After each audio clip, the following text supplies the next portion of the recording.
Really my pleasure to be here.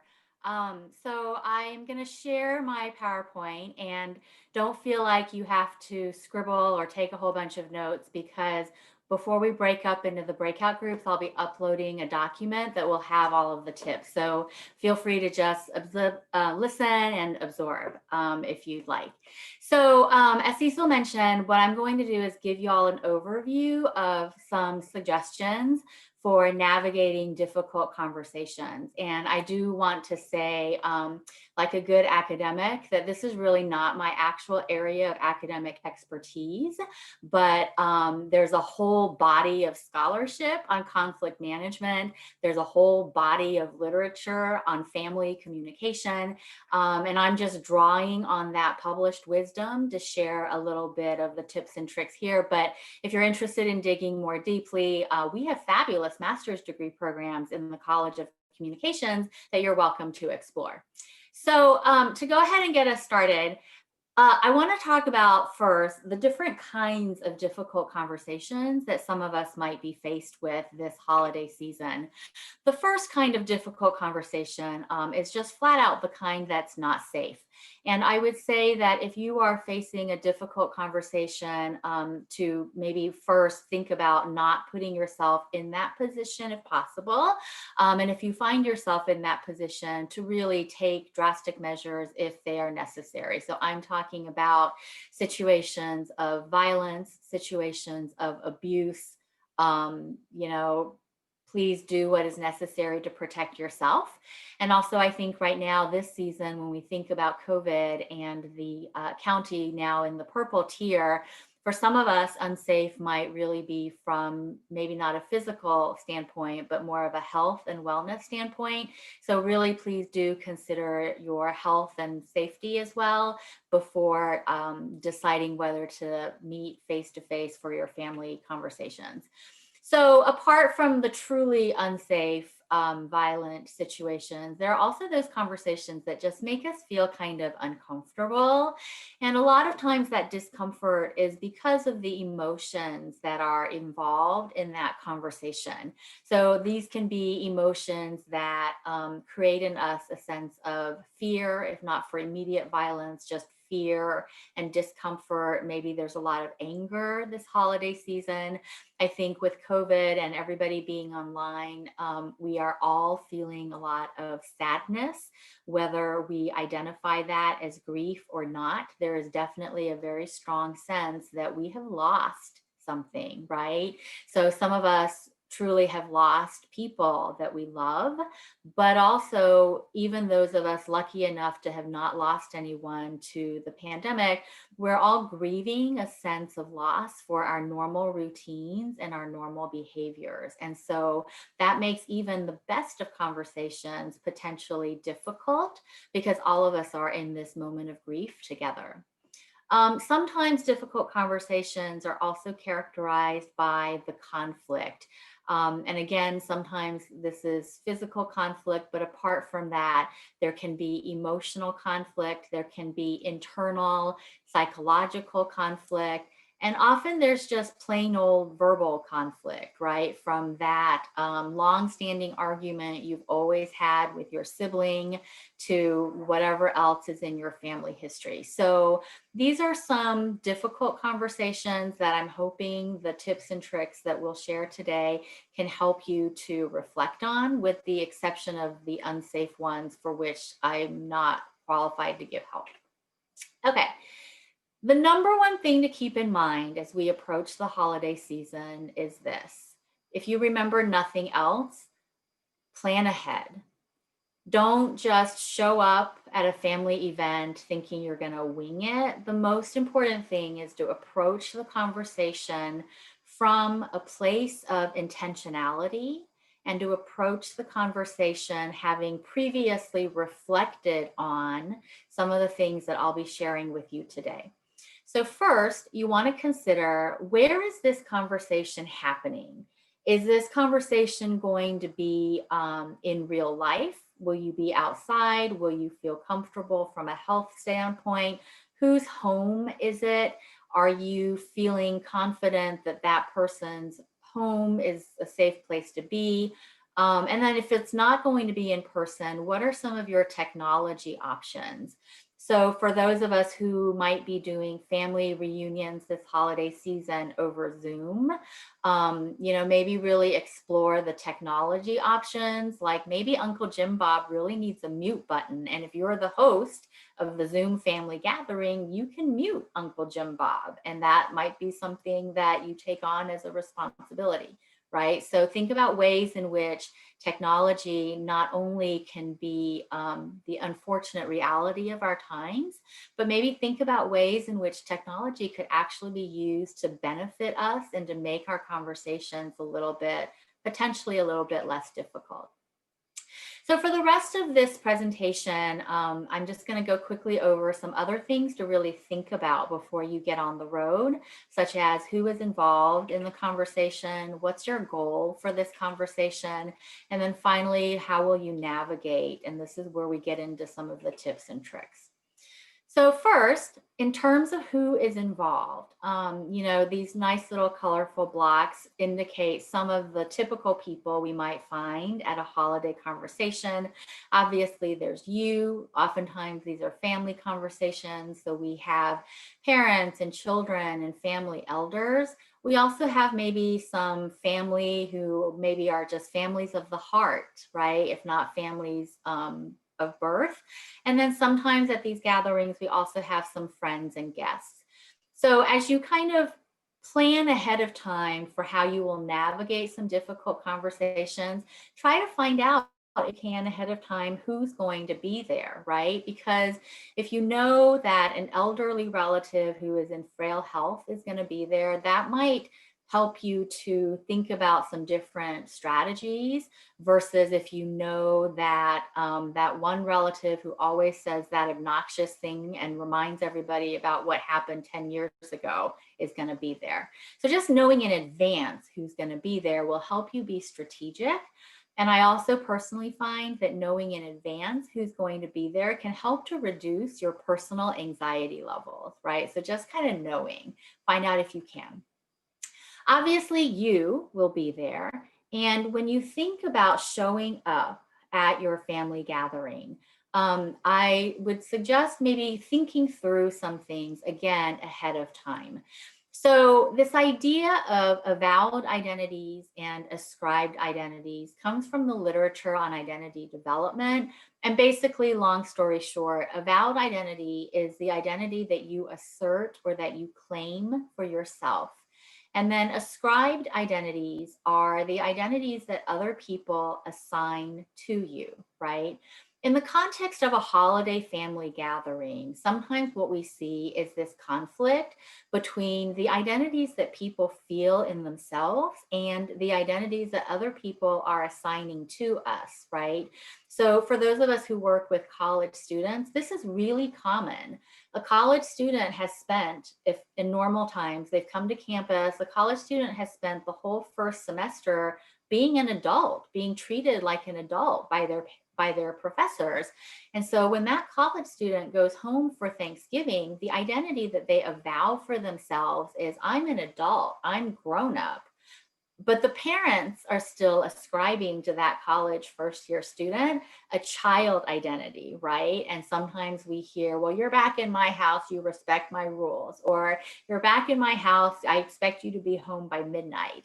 And so sometimes for our students who are going home for the holidays, there is that identity conflict. For other members of our community, sometimes going home means not fully being able to share all of the identities that they avow, right? So, for example, someone whose avowed identity is LGBTQ, but who is closeted to their families, may go home and be in a situation where their families are ascribing, a heterosexual cisgender identity to them that they don't avow. And that can create a lot of internal conflict in terms of how they see themselves and how the family members are seeing them. So just kind of think about that ahead of time to anticipate what conflicts you might be meeting up with yourself. The second thing when you think about yourself is to consider your own history. and also to consider your own assumptions, right? So all of us have families, whether families by birth or families by choice, and all of those families come with histories. All of those families come with assumptions, right? So maybe your history is as the younger sibling, your older sibling always teased you, always growing up. And so now, whenever you get together as a family, whenever that older sibling says something, you're assuming that remark to be in a teasing, kind of jibing way, when really your older sibling now is also an adult and is grown up and meant it really as a statement of kindness or a statement of concern. But because of your relationship history, you're assuming that older sibling's comment to be mean spirited. And maybe that's not the case. So, really kind of think about that. Similarly, reflect perhaps a little bit on what hot button topics you have. If you know that there are certain topics that just always get your dander up, maybe have a plan for anticipating that.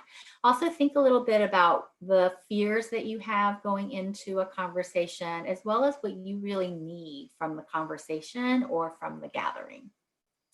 And then finally, I encourage some advanced thinking about the roles that people play, right? In family dynamics, a lot of times family members take on different roles, right? There's always that sibling who plays the peacemaker. There's always that sibling who plays the problem solver. There's always that uncle or aunt who plays obnoxious relative, right? So kind of think about the roles that people play, and just be prepared for that, while also being open to the possibility that someone might be coming to the gathering this year open to playing a different role, right? So just do some reflection. Okay, so what is your goal? I think having an idea for the goal is really important, because this, I think, is the goal that many people have in their heads when they go home for Thanksgiving, right? This is the Norman Rockwell 1942 illustration called Freedom from Want. This lovely extended, family with yummy food, the perfectly cooked turkey, the grandparents. So this is kind of, I think, what some of us have as the mental picture for what the holidays should look like.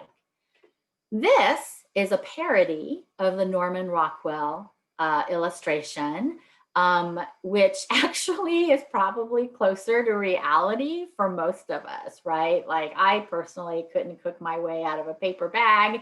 And if I weren't married to my partner, we would be having KFC, because that's going to be the yummiest thing that I could produce, right? So think about what you've idealized. Think about what the reality is. And also, I just want to share this lovely illustration, also by Norman Rockwell. And here you see a father and a mother obviously upset, yelling at each other while ignoring their crying child. And what's interesting to me about this illustration, and I thought it was timely for this year's presentation, is this is actually a 1948 Norman Rockwell drawing titled Dewey versus Truman, or The Great Debate, right? So basically, this couple is having a political argument over two candidates for the presidency. So just keep in mind, even as we feel really stressed about this year and this election year, this is not a new thing, right, to families. It might feel particularly intense this year, but this isn't anything new, okay? All right, so keeping in mind some of the expectations that we might be having, I ask us to think about, what is our own goal? What is your goal, right? So you might have some expectations based on media portrayals. You might have expectations based on the social media posts of people who are posting pictures of their perfect decorations and their beautiful children and their food. The reality is this: no gathering is ever ideal, right? No perfect solutions exist. right? So if you take the ideal out of the equation, maybe go into the situation giving some forethought to what exactly is your goal. And I put a big asterisk by goal because let's just admit that this year has been a dumpster fire. And so, whatever was your personal goal, dial it down a notch and be modifying it for 2020, right? It's perfectly fine if your goal for this holiday gathering is to get through it without crying. Okay. Or even you can even dial that down. Get through it without crying in public at the table. Like you held it together to go to the bathroom to cry, right? Whatever your personal goal is, it's fine. Just make sure you're not setting yourself up for disappointment by having expectations that are far beyond what reality can deliver. Okay.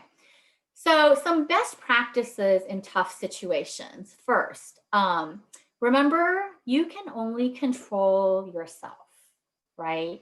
And that means you can only control how you feel. You can only control what you say.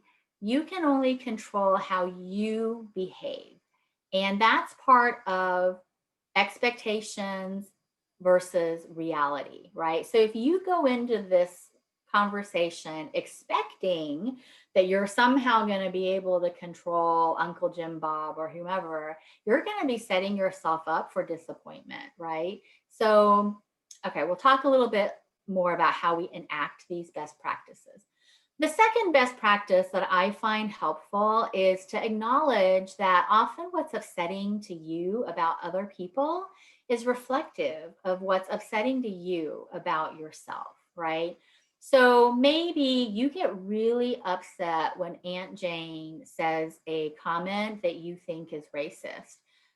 Maybe one of the reasons that comment upsets you is because you realize you're related to that person. So if a family member is that racist, does that mean you yourself, deep down inside, also potentially might be racist as well? Right? So kind of reflect on, maybe what's upsetting to me about my mom being kind of a control freak is maybe because I'm also a little bit of a control freak, right? So just kind of acknowledging that and that it's okay, there's no judgment. Sometimes that can also be really helpful to identify why we feel certain things. Another suggestion that's a best practice is to separate your position on a specific issue from your interest in the current moment, right? So maybe you're meeting with some friends or colleagues, and your position is online learning is the best thing ever. Well, there's a time and there's a place to really kind of stake your stand on that. But maybe your interest at that particular meal is to just have a lovely meal, right? And so sometimes it's okay to acknowledge I feel really strongly about X, but I'm going to separate my position on that issue and put it aside for now to focus on my interest in the present moment, which is having a pleasant meal or whatever your goal might be.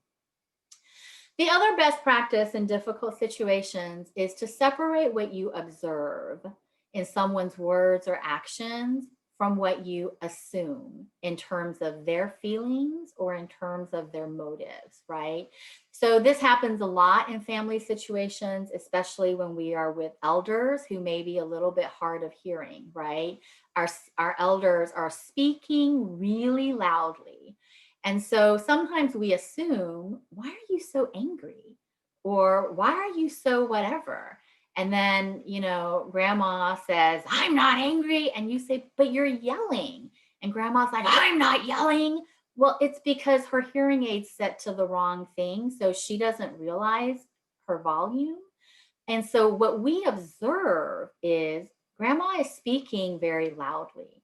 But what we assume sometimes is grandma is yelling, or grandma is upset, or grandma is angry. And so I think being able to separate what you observe from what you are assuming is a really valuable practice. Okay. And finally, my last piece of advice for best practices is know that you will never regret being your best self. Like I've been in situations like at a conference where another panelist was really rude to me and I was not rude back.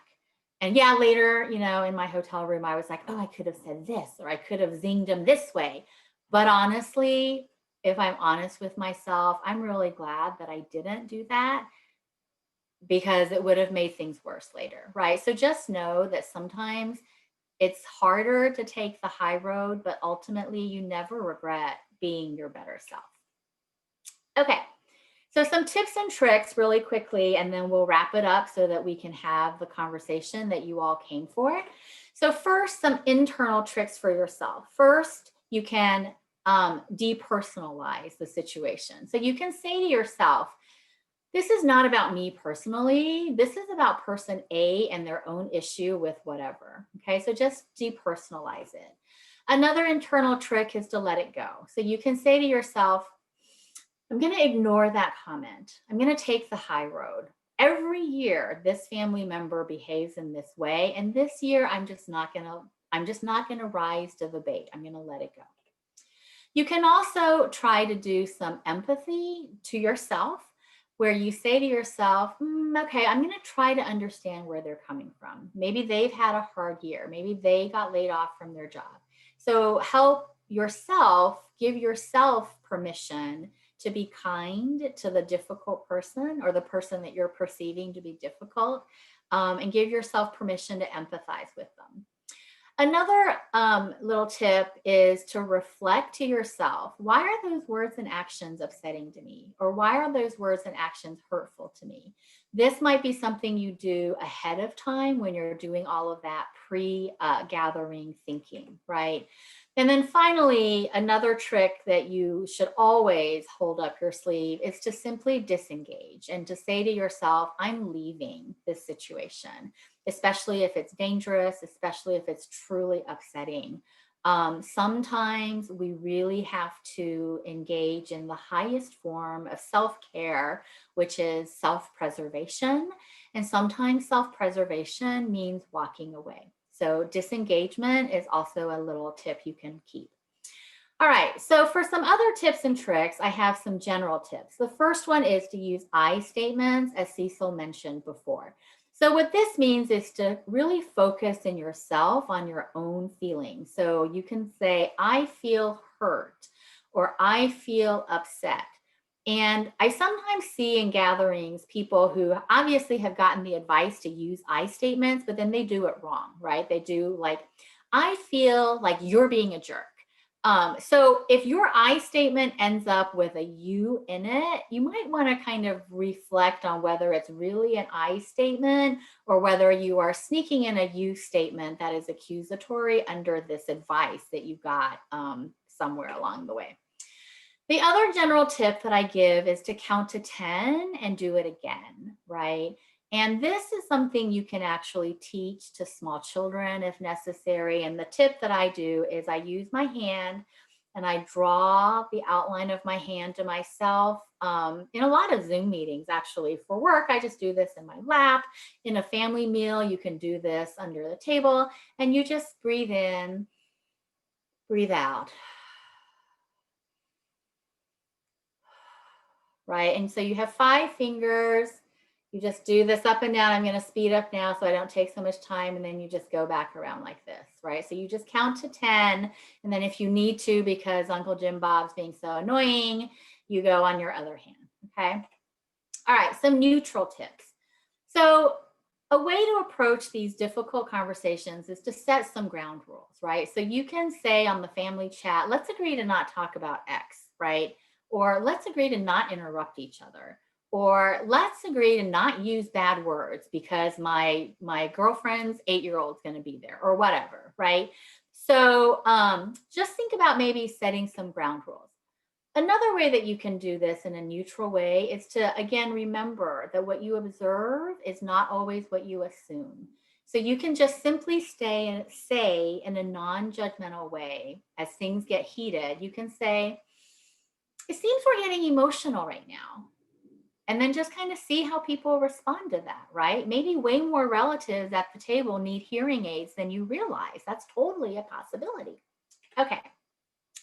Another thing you can do is to accept and to dismiss, right? So, sometimes, bless their hearts, our parents are so well meaning, but if I have to be at another meal where my mom says to my sister, "Why are you still not married?" Right? So maybe my sister can just be like, "I'm sorry you feel that way." Okay. And then just change the subject, right? "Oh, did you hear about so and so's wedding where, somebody stood up when they said, is there anybody who objects?" And I mean, recounting wedding fiascos really helps to dampen questions about why people aren't already married. All right, some other tips. So I've separated these other tips into warm tips and cool tips just because I kind of feel that's the valence of the emotion. So a warm tip that you can do is to just be appreciative, right? So mom says, I think I'm never going to have grandkids. You can say, "I understand why you may feel that way," right? This is not the moment to talk about why, because of climate change, you don't want to contribute to overpopulation. You can just appreciate mom's feelings, okay? You can acknowledge, right? You can say, "Yeah, mom, I understand. This sounds like having grandkids is really important to you." And stop, right? Don't tack on something sarcastic like, "Have you thought about volunteering at the orphanage?" Just acknowledge, right? And stop. Okay. You can also listen and learn. You can say, "I think I'm hearing you say this. Can you tell me why you feel that way?" And this, I think, especially if you're looking down some difficult political conversations, is really an important opportunity, right? So you can say, "I hear you saying that you think the election was miscounted." I'm looking for a neutral word. Um, can you just tell me why you feel that way? And you're not necessarily, on the one hand, you may really be wanting to learn, but on the other hand, what this conveys is you're validating that speaker's feelings, right? Okay, some cool tips. You can simply decline, right? You can say, "You know what? I really don't want to discuss what happened with the count and the recount in Michigan right now.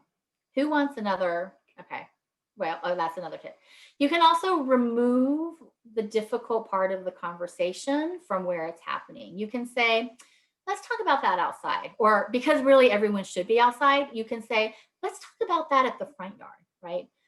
Or you can say, "Let's talk about that later." Another way is to redirect, right? "Oh, speaking of weddings, what about so and so's wedding?" Or speaking of, whatever topic it may be. And again, this is where the pre planning comes in, right? So that nephew so and so is going to bring up these topics. You can have a bunch of prepared redirections, right? When nephew says this topic, you can say, "Oh, what about this?" When nephew says that topic, you can say, "How about them Kardashians," right? So whatever it is that you need to redirect, the key is planning ahead. All right. You can also just disarm, right? You can just show up and the first thing you say be, "Oh, nephew, I'm so happy to see you. I apologize for what I said last year. I think I got a little bit heated, but let's just, if you'll forgive me, let's just start from zero this year," right? And that's really disarming, because your nephew who showed up planning to have a fight with Aunt so and so is now like, "Oh," right? So they're a little bit disarmed. Okay. The last thing that I'll share is this. So Maya Angelou, really so wise in so many ways. And one of the things that she has said is that, "I've learned people will forget what you said, and I've learned people will forget what you did, but they'll never forget how you made them feel." Right. And so ultimately, when we have difficult conversations, it's because we're with people that at some level we care about them, right? And so, if at some level we do care about them, or if not about that speaker, we care about somebody else sitting at the table, we want to make sure that we leave the people we care about with the feeling that our caring is genuine, sincere, and authentic, right? So, y'all know how to get a hold of me because I work on this campus. So I'll stop sharing and kick it back over to Cecil to split us up into the groups. Thank you.